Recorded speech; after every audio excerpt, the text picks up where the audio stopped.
Broadcasting from the business capital of the world, this is the Podcast Business News Network. And welcome back, everybody. Here we are, some days past the wildfires in California, and still hearing stories of challenges people still dealing with. A couple of fires sparking up here and there, some winds still kicking around.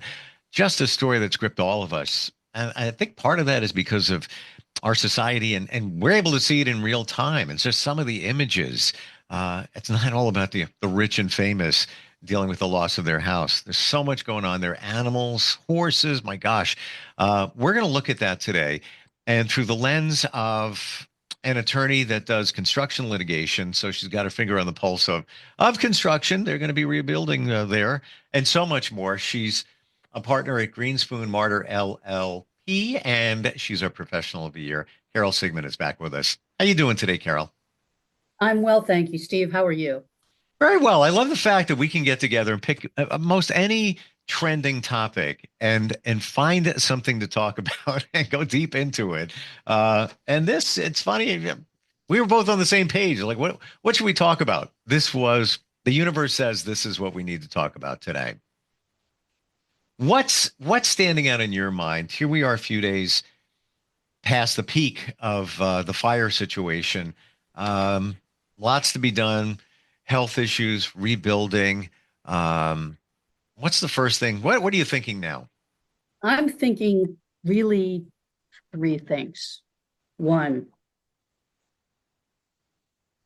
this is a sign of things to come with climate change. If we think this LA fire is an anomaly, it's not. This is going to keep happening. There's only one major city in the United States that has really secured its water supply. And that, believe it or not, is good old New York City. When Robert Moses bought all the upstate land and took all the reservoirs up there. So we're not in the same place as practically every other city in the country, but this could happen elsewhere. So he was an interesting man, by the way. I'm learning more and more about him, even to the point where, well, like, oh my gosh. And we're talking, 60 something plus years ago. Even when he designed the roads, the parkways, he intentionally made them curve. Drives me crazy because I really got to pay attention when I'm on the Northern State or Southern State Parkway on Long Island, New York. But my understanding is he did that to keep the trucks off. And that's why he built little bridges so you couldn't fit in there. He kind of wanted to control things, but in a good way, he controlled the water situation way back in the day. It's interesting you brought up water, and I have to share this because it's tied into it. Whether you believe or not, I did a podcast with a psychic, and I've been around many in many years, and I've spotted the ones that are legit. At least I feel they have something. I don't know where they get this information from, but I validate it. And she said, like you just said, this is only the beginning. And she is feeling something connected to water potentially happening in the next year, be it a storm or something that's going to start in the northern part of California, and affect mid and southern California. And she says it's going to be of a pretty major proportion. That's what she's kind of feeling. So how to say that? Only because you're talking about the water supply and water. Never thought that the water supply there in California is an issue. Well, some of their hydrants are dry. So let's just put our arms around some of the really big issues. That's Sure. one big issue. Second big issue I think this raises is the functioning of local government and whether local government is doing its job. Is it the job of local government to deal with this migrant crisis, or is it the job of local government to keep their fire services going?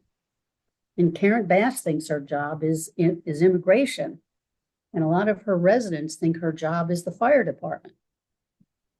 So it presents a big issue on the role and duties and obligations of local government. I mean, if you are the city mayor, stick to your knitting and, keep your fire service going.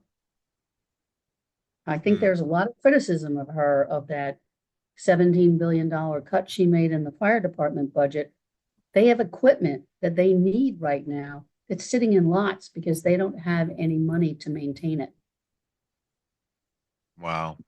So Wow. there's real questions in my mind about, you know, the need for local government to take a look at itself again and refocus itself on its primary mission, which is, fire, police, sewers, utility services, Quality of you know, life protection. quality of life protection. Yeah, but the Mm. physical infrastructure of the city.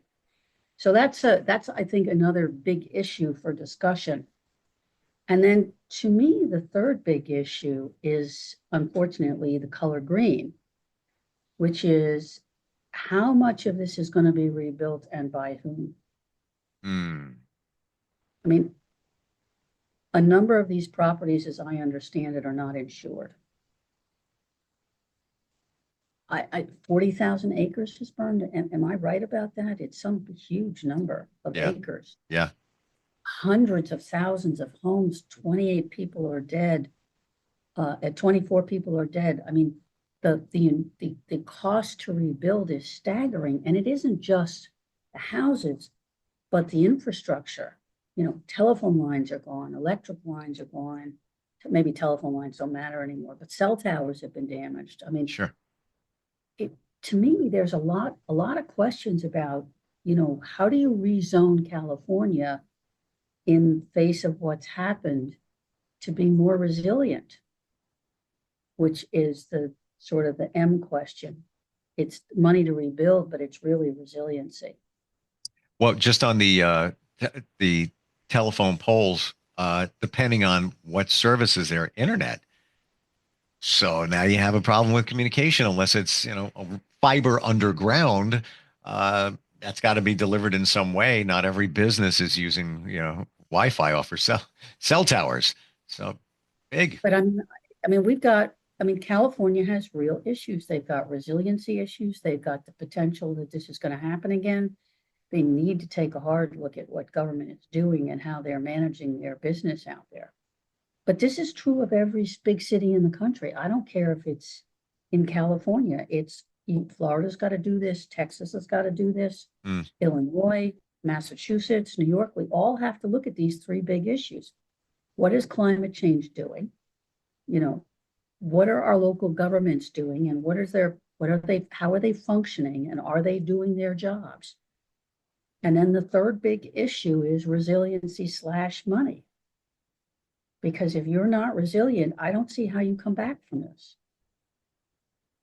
You And this is hard. you rarely hear municipalities saying, "Hey, we're hiring 75 to 150 new police officers above what we have here."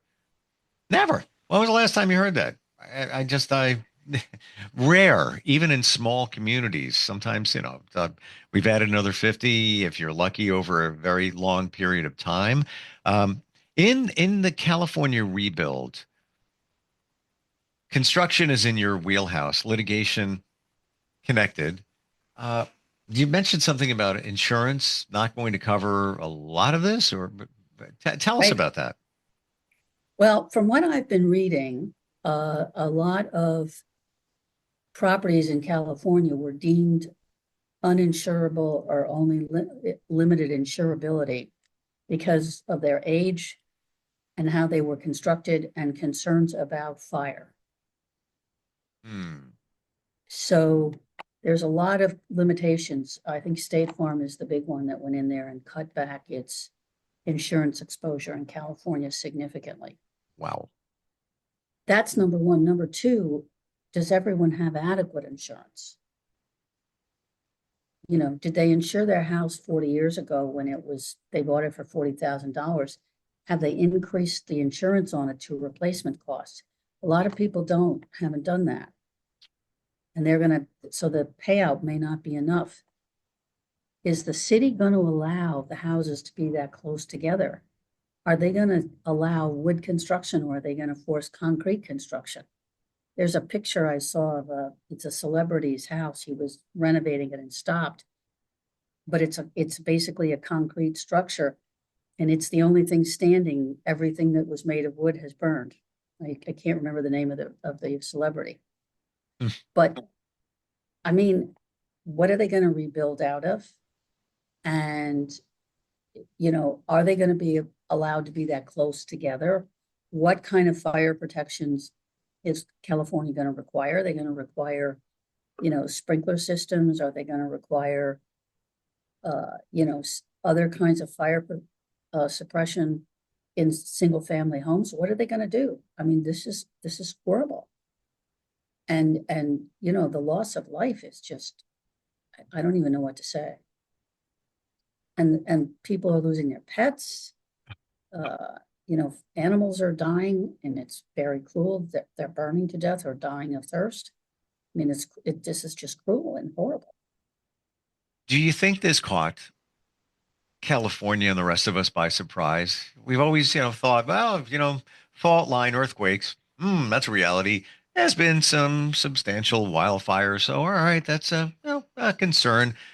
The magnitude of this, I feel like it was predictable because otherwise the insurance companies wouldn't have been making the moves they were making. Interesting. So that's the first comment I have. The second comment is, this isn't like the first big fire story out of California. Remember the last time when Northern California was burning and schools were being evacuated and people were being evacuated out of Northern California? I mean, this is not a new story. And the Santa Ana winds come every year. And a lot of California is really a desert, and it's now an overpopulated desert. That's a great point. We forget it's vastly desert. We have the pictures of downtown LA, the boutiques, the Hollywood sign and all of that. That's the grand illusory, but there's a lot that can burn very easily, especially those winds coming off the coast. I'm shocked even looking at some of the video of the Pacific Coast Highway and how close the fire was to the water. Never expected, that to be an area that would burn. It can burn.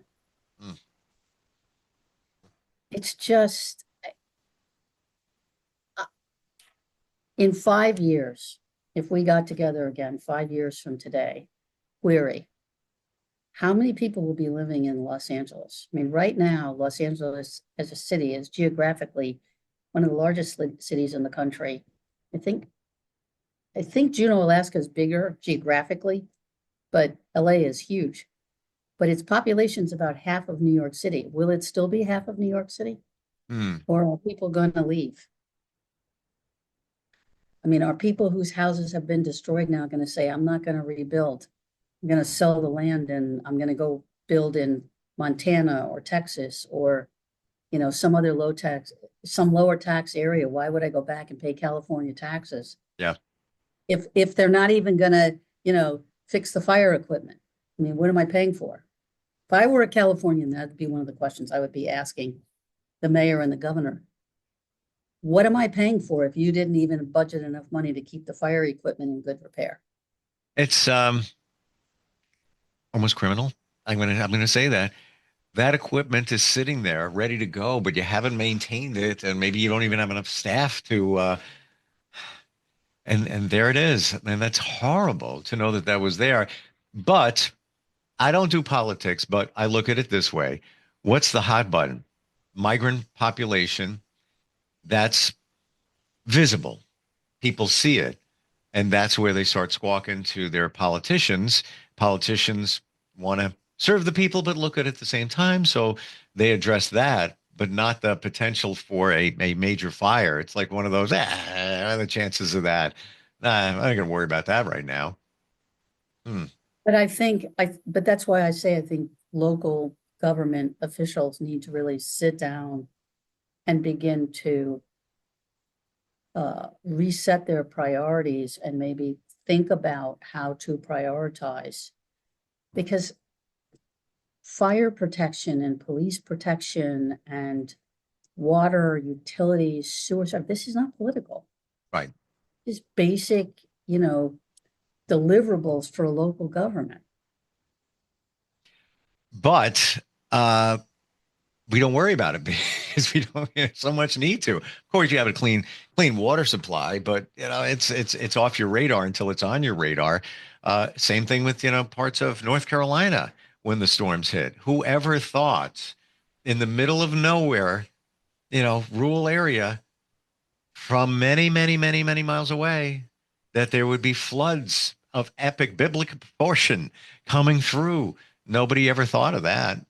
Except somebody who read about the 1919 floods in Asheville. Well, okay. And maybe the Corps of Engineers that knew the Pigeon River was, could, if it went over its banks, it was going to be a disaster. Mm, mm. That being said, what about some of the other areas of the country that things have happened? Certainly Florida with hurricanes, reoccurring. Do you think that they're pretty solid in their handling from what you can see? Well, Florida has developed, I think, a very good system of evacuation. They turn all the roads around, they issue notices, the police go from door to door. I mean, there's a lot of good things in Florida about trying to get people to evacuate and get to safety. Resiliency, not so much. I mean, a lot of homes were destroyed. How much of it will be rebuilt? Hard to say. Let me give you another question. How much longer will the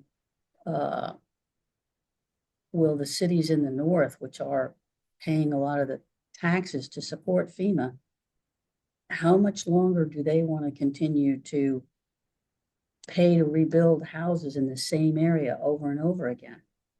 And I'm talking Houston and I'm talking Florida in particular, but not exclusively, but those are two areas. I mean, are people going to have to be more sensible about where they build and how they build? Mm. Look what the Northeast did after the Sandy and Ida. They had all of these homes put, elevated. So many of these homes now, the first floor has been basically abandoned. They've put stilts in and the house is, 20 or 30 feet up. That's actually smart. Those homes will survive another storm. Sure. But, rebuild the same house in Florida, the same house in Houston, maybe not. And there's a lot to think about in terms of resiliency. So when the local governments are thinking about what they're going to do, I think they also have to be thinking about real resiliency in the face of climate change, which is here. It's real. Those North Carolina, the storm that rolled through, and Florida. I have quite a few friends that are first responders and volunteer. They get dispatched for FEMA. This time, they didn't have enough. They were so short-staffed during that storm. I don't know why, but they could not. They kept, please, we need help. We need help. My friends from New York were going down south, as they've done before, but this time they were the minority. There wasn't a lot of people to help out. And to the point where we talk about insurance in Florida, the insurance companies have raised the rates so much that people are selling. If you want to buy down in Florida, great time right now. I have a friend who just sold his home in Orlando. Only bought it 4 years ago, pocketed a decent amount of cash. He does digital work. I actually work with him, and he's now a digital nomad. He doesn't have a home. He just travels wherever he wants. He's not married, doesn't have kids, so he can very easily. He says, it's the greatest thing. I spend less. I don't have to worry about the lawn and all of that, for my home. He just Airbnbs. He was in Egypt for 3 weeks. He's in Dominican Republic right now. Why not spend a month? Yeah, because you can. And then, his next, who knows? He goes back to Florida. He's got some friends there, so he'll spend 3 weeks there, and then off to another spot. Why did he sell though?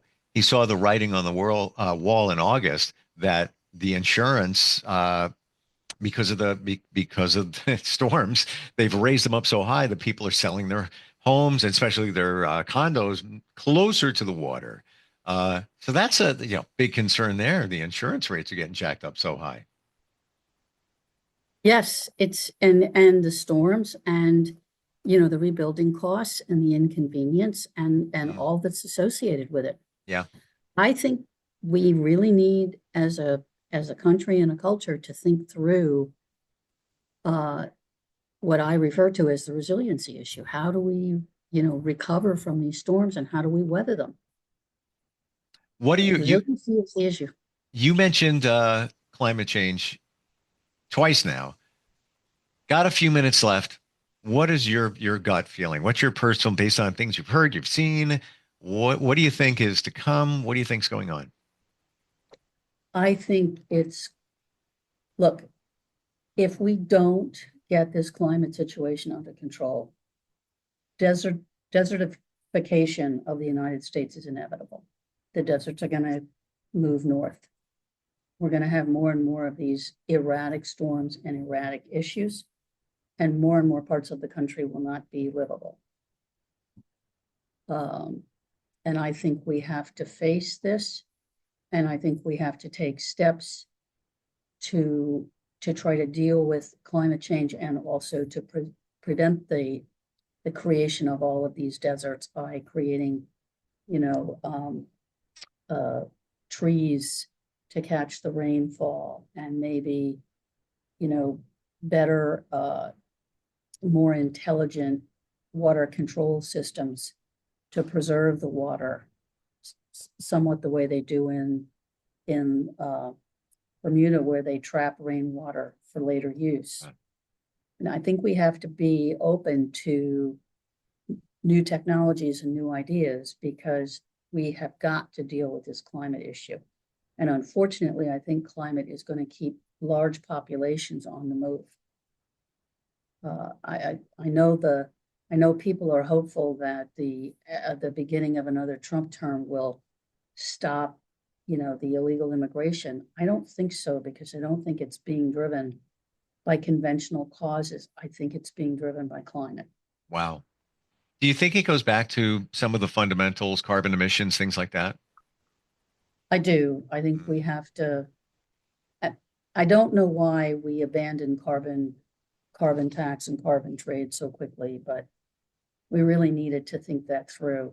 And I think part of the reason carbon tax was not popular is because, I live in New York City. You live Not far away. not far away. So our carbon footprints are much smaller than many other people's. We live in apartments, we use less heat. We live in apartments, we don't need everything is concentrated. We don't use as much gasoline per capita. Our carbon footprints are smaller. So if you introduce a carbon tax, the urban areas don't pay it. It's paid by suburban and rural areas. And there's been a lot of pushback on that. Mm. But unfortunately, we have to think about it. And, we could go with cap and trade. We could mix a carbon tax with cap and trade. All of this goes to what I think is the other sort of big issue the country is facing. We have to rethink how we finance government. I don't think it can continue to be carried by property tax and income tax. I think we need a VAT. Final question we talk about New York. It just went into effect very recently. Congestion pricing. Now I'm hearing, haven't been in the city since, people are saying, oh my gosh, there's so much less traffic. So that money, okay, that money is, going to generate revenue for the city. But No, the MTA. thank you. Part of me looks at that and says, all right, well, some people don't want to pay the $9 or whatever, so they're not going to be driving. So that's good for the environment. But you're thinking it's not making that much of a difference. They're coming into the city. They're parking north of 60th Street. They're getting on the public transit, yes, to get into the center city. So maybe there's a little less traffic south of 60th Street, but I have to tell you, not according to my bus ride this morning on the Fifth Avenue. I mean, it was completely clogged and choked at 57th Street, and there was a string of cars, that went 5 blocks, 5 avenues. So Okay. It might have been an off day. My friend had told me that, but 3 words, you would know. You're right there in the thick of it. You seem to be in the middle of everything. I'm going to say it, we talked about it last time. The United Healthcare shooting situation, that was a few hundred feet away from where you are. Yeah, last less month. than that. Yes. Wow. Less than that. Unbelievable. Like 50 feet, like 50 feet. Yeah, Crazy. that's part of the joy of being in New York City is you're with the action. You're in with the city that never sleeps and then some. Thank you so much for all your insight, Carol. Always great talking with you. You're really plugged into everything. In terms of litigation and then some, website is gmlaw.com. We can find you there if anybody wants to reach out. Absolutely. Excellent. Thank you so much. We'll talk soon, okay? Are you looking for even more of the podcasts and hosts that you love? The Podcast Business News Network is proud to announce that you now have even more ways to listen live. Check out the MyTuner Radio, online radio box, and Simple Radio apps on iOS and Android, or find us online. Search for Business News Network on mytuner-radio.com, or search Podcast Business News Network on streama.com and onlineradiobox.com/US. Take your podcast on the go and don't miss a minute of the action.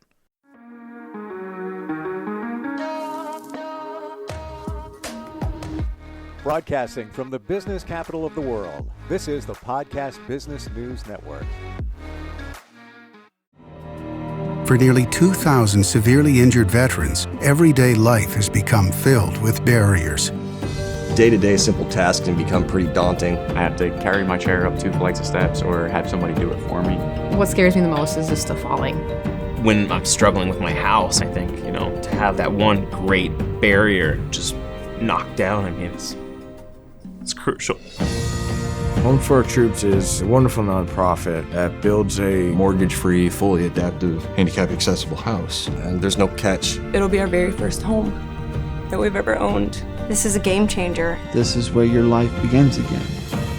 We need you to join us in completing this important mission. Please visit hfotusa.org and help build homes and rebuild lives. Because of you, everything's going to be okay.